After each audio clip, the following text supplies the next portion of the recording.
क्या भारत इलेक्ट्रॉनिक्स सिर्फ PSU company है या इंडिया की डिफेंस इलेक्ट्रॉनिक्स और रेडार सिस्टम स्टोरी का कोर हिस्सा है? Order book, margin profile, export potential और कैपेक्स, ये सब फ्यूचर ग्रोथ को कैसे ड्राइव कर रहे हैं? और करंट वैल्यूएशन पर पीईएल में लॉन्ग टर्म एंट्री लेना लॉजिकल है या सिर्फ डिफेंस थीम की एक्साइटमेंट? नमस्ते दोस्तों, आप देख रहे हैं बेलाजी मार्केट इनसाइट्स, जहां हम हाइप नहीं, हार्ड डेटा और सिंपल भाषा में बात करते हैं। आज हम भारत इलेक्ट्रॉनिक्स एलटीडी का डिटेल्ड ब्रेकडाउन करेंगे। प्रोडक्ट मिक्स, डिफेंस और नॉन डिफेंस सेगमेंट्स, फंडामेंटल्स में revenue growth, margins, ROE, cash, order book visibility, valuation, पिछले हिस्ट्री और डिफेंस पीयर्स के कंपैरिजन में कहां खड़ा है, और टेक्निकल्स में मेजर सपोर्ट, रेजिस्टेंस और प्राइस ट्रेंड क्या दिखा रहे हैं। वीडियो के अंत तक आपको क्लियर आइडिया होगा कि बीईएल आपके long term defence theme portfolio के लिए सेंसिबल क्वालिटी पीएसयू बेट है या नहीं। चलिए अब सीधे भारत इलेक्ट्रॉनिक्स के नंबर्स और चार्ट्स पर चलते हैं। भारत इलेक्ट्रॉनिक्स लिमिटेड, एक कंप्लीट इन्वेस्टमेंट एनालिसिस। दोस्तों, आज हम बात करने वाले हैं भारत इलेक्ट्रॉनिक्स लिमिटेड यानी बीईएल के बारे में। ये कंपनी डिफेंस सेक्टर की एक पावर हाउस है और अगर आप इसमें इन्वेस्ट करने की सोच रहे हैं तो ये एनालिसिस आपके लिए बहुत इंपॉर्टेंट है। मैं आपको सारी जानकारी देने वाला हूं, टेक्निकल से लेकर फंडामेंटल तक, क्वार्टरली रिजल्ट से लेकर फ्यूचर प्रोस्पेक्ट्स तक, सब कुछ सिंपल हिंदी में, बिना किसी ब्लफ के। सबसे पहले कंपनी के बारे में बेसिक जानकारी लेते हैं। बेल की स्थापना 1954 में हुई थी और ये मिनिस्ट्री ऑफ डिफेंस के अंडर एक नवरत्न पीएसयू है। कंपनी का हेडक्वार्टर्स बैंगलोर में है और मैनेजिंग डायरेक्टर है मनोज जैन। ये कंपनी डिफेंस इलेक्ट्रॉनिक्स में काम करती है, आर्मी, नेवी और एयरफोर्स के लिए इलेक्ट्रॉनिक प्रोडक्ट्स और सिस्टम्स बनाती है। करंट मार्केट पोजीशन की बात करें तो दिसंबर 8, 2025 तक बेल का शेयर प्राइस अप्रॉक्सीमेटली 406 रुपीस पर शेयर है। कंपनी का मार्केट कैप लगभग 2,97,000 करोड़ रुपीस है, जो इसे डिफेंस सेक्टर में एक मेजर प्लेयर बनाता है। 52 वीक रेंज देखें तो लोएस्ट 240 रुपीस 25 पैसे और हाईएस्ट 436 रुपीस रहा है। अब शेयर होल्डिंग पैटर्न की बात करते हैं। सितंबर 2025 के डेटा के अनुसार गवर्नमेंट ऑफ इंडिया यानी प्रमोटर्स के पास 51.14% शेयर्स हैं, फॉरेन इंस्टीट्यूशनल इन्वेस्टर्स के पास 18.15%, म्यूचुअल फंड्स के पास 15.12%, रिटेल इन्वेस्टर्स के पास 9.84% और अदर डोमेस्टिक इंस्टीट्यूशंस के पास 5.76% शेयर्स हैं। ये पैटर्न बताता है कि कंपनी में गवर्नमेंट का स्ट्रॉन्ग कंट्रोल है, जो डिफेंस सेक्टर के लिए पॉजिटिव साइन है। फाइनेंशियल परफॉर्मेंस की डिटेल्ड एनालिसिस करते हैं। Q2 FY26 के रिजल्ट्स देखें तो कंपनी का कंसोलिडेटेड नेट प्रॉफिट 17.87% बढ़कर 1287.77 करोड़ रुपीस हो गया है। रेवेन्यू फ्रॉम ऑपरेशंस में 25.78% की ग्रोथ हुई है और ये 5,792 करोड़ रुपीस तक पहुंच गया है। ये ग्रोथ रेट काफी इंप्रेसिव है। हाफ ईयरली बेसिस पर देखें तो H1 FY26 में नेट प्रॉफिट 19.86% बढ़कर 2,257.68 करोड़ रुपीस हो गया है। रेवेन्यू 15.63% बढ़कर 10,231 करोड़ रुपीस हो गया है। ये कंसिस्टेंट ग्रोथ पैटर्न कंपनी की स्ट्रॉन्ग फंडामेंटल्स को दर्शाता है। कंपनी के की फाइनेंशियल रेशियोज को समझते हैं। TTM EPS 7.79 रुपीस है, जो पिछले साल के मुकाबले 25.42% की ग्रोथ दिखाता है। PE रेशियो 52.21 है, जो सेक्टर एवरेज 47.87 से स्लाइटली हायर है। PB रेशियो 13.78 है, जो हाई वैल्यूएशन इंडिकेट करता है। ROE 26.41% है, जो एक्सीलेंट परफॉर्मेंस दिखाता है। ऑर्डर बुक पोजीशन कंपनी की फ्यूचर ग्रोथ का स्ट्रॉन्ग इंडिकेटर है।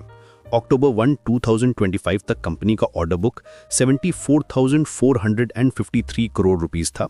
ये मैसिव ऑर्डर बुक कंपनी के नेक्स्ट फ्यू इयर्स के रेवेन्यू को सिक्योर करता है।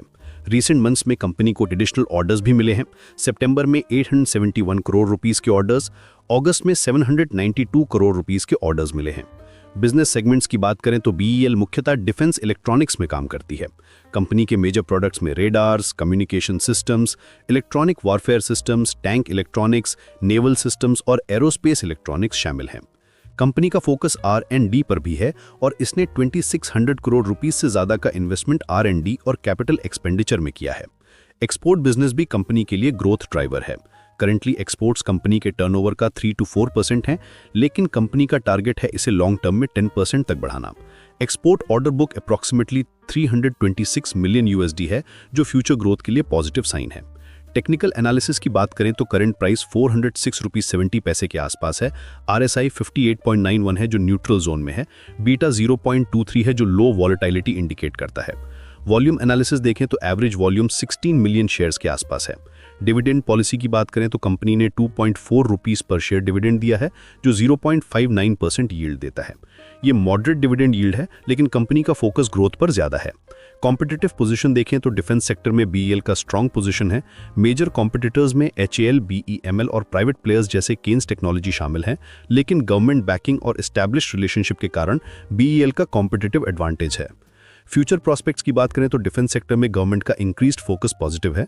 Make in India initiative, border tensions और मॉडर्नाइजेशन प्रोग्राम से डिफेंस कंपनीज को बेनिफिट हो रहा है।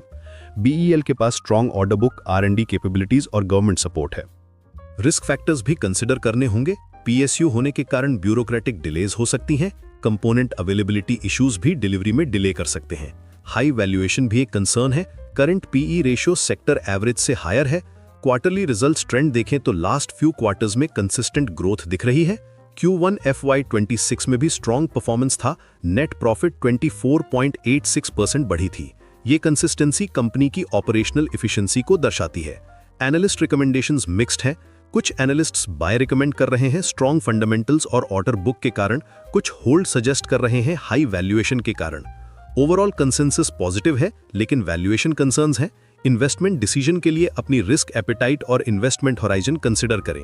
अगर आप लॉन्ग टर्म इन्वेस्टर हैं और डिफेंस सेक्टर में बिलीव करते हैं तो BEL एक गुड ऑप्शन हो सकता है। Strong order book, government banking और कंसिस्टेंट ग्रोथ पॉजिटिव फैक्टर्स हैं, लेकिन करंट वैल्यूएशन हाई है, इसलिए एनी करेक्शन का वेट करना बेटर स्ट्रैटेजी हो सकती है। SIP अप्रोच भी कंसीडर कर सकते हैं वॉलेटिलिटी को मैनेज करने के लिए। डिफेंस सेक्टर साइक्लिकल नेचर का भी ध्यान रखें। फाइनल रिकमेंडेशन की बात करें तो BEL फंडामेंटली स्ट्रॉन्ग कंपनी है। Long term growth prospects good है, लेकिन करंट प्राइस लेवल्स पर एंट्री रिस्की हो सकती है। अगर आप इन्वेस्ट करना चाहते हैं तो स्टैगर्ड अप्रोच अपनाएं। एनी मेजर करेक्शन पर अक्यूमुलेट करें। स्टॉप लॉस भी मेंटेन करें रिस्क मैनेजमेंट के लिए। ये एनालिसिस प्योरली एजुकेशनल पर्पस के लिए है। इन्वेस्टमेंट डिसीजन लेने से पहले अपने फाइनेंशियल एडवाइजर से कंसल्ट करें और अपनी फाइनेंशियल सिचुएशन के अकॉर्डिंग डिसीजन लें। मार्केट में रिस्क है, इसलिए केवल वही अमाउंट इन्वेस्ट करें जिसका लॉस आप अफोर्ड कर सकें। तो दोस्तों, ये था हमारा डेटाबेस नजरिया भारत इलेक्ट्रॉनिक्स पर, जहां हमने ऑर्डर बुक, मार्जिन्स और वैल्यूएशन को साथ में जोड़ा। अगर यह ब्रेकडाउन हेल्पफुल लगा हो तो वीडियो को लाइक कीजिए, डिफेंस थीम में इंटरेस्टेड दोस्तों के साथ शेयर कीजिए और ऐसे ही ग्राउंडेड एनालिसिस के लिए बालाजी मार्केट इनसाइट्स को सब्सक्राइब कर दीजिए। कमेंट में लिखिए, क्या आप BEL या किसी और डिफेंस स्टॉक में इन्वेस्टेड हैं और डिफेंस थीम को आप लॉन्ग टर्म स्ट्रक्चरल मानते हैं या नहीं। साथ ही अगला ब्रेकडाउन किस PSU या डिफेंस नाम पर चाहते हैं। याद रहे, यह कंटेंट सिर्फ एजुकेशनल है। कोई भी बाय, सेल या होल्ड डिसीजन हमेशा एडवाइजर और अपनी रिसर्च के बाद ही लीजिए। धन्यवाद दोस्तों, फिर मिलेंगे अगले एपिसोड में एक और निफ्टी 50 डिफेंस और PSU स्टॉक एनालिसिस के साथ। आप देख रहे थे बालाजी मार्केट इनसाइट्स, जहां हाइप नहीं, हार्ड डेटा और सिंपल भाषा में बात होती है। ऐसे ही और स्टॉक्स पर डीप, सिंपल और डेटा बेस्ड एनालिसिस के लिए वीडियो को लाइक कीजिए, दोस्तों के साथ शेयर कीजिए और बालाजी मार्केट इनसाइट्स को सब्सक्राइब करके अपनी स्टॉक मार्केट लर्निंग जर्नी आज ही शुरू कीजिए।